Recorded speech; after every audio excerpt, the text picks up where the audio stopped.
Hi friends, 100% మీరు మాట్లాడతారు Nihali spoken English institute. ఈ వీడియోలో మనం ఎల్స్ గురించి తెలుసుకోబోతున్నాం. ఈ వీడియో గనక మీకు నచ్చినట్లయితే లైక్ చేయండి, షేర్ చేసుకోండి. షేర్ చేసుకోవడం వలన ఎంతోమంది ఇంగ్లీష్ రాని వారికి నిహాలి స్పోకెన్ ఇంగ్లీష్ని పరిచయం చేసిన వారు అవుతారు. మీరు గనక మన నిహాలి స్పోకెన్ ఇంగ్లీష్ ఛానల్ని మొదటిసారి చూస్తూ ఉన్నట్లయితే తప్పకుండా సబ్స్క్రైబ్ చేసుకోండి. ఎల్స్ అంటే వేరొక లేదా మరొక అని అర్థం.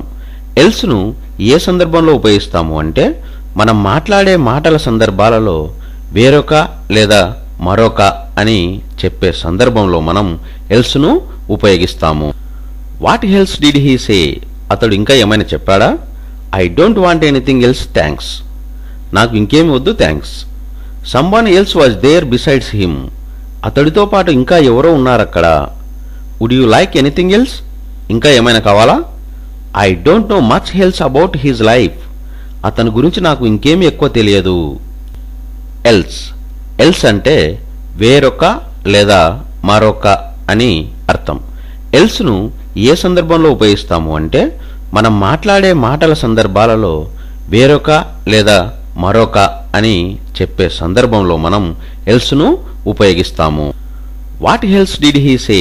అతడు ఇంకా ఏమైనా చెప్పాడా? I don't want anything else thanks. నాకు ఇంకేమి వద్దు thanks. Someone else was there besides him. అతడితో పాటు ఇంకా ఎవరో ఉన్నారక్కడ. Would you like anything else? ఇంకా ఏమైనా కావాలా? I don't know much else about his life. అతని గురించి నాకు ఇంకేమీ ఎక్కువ తెలియదు.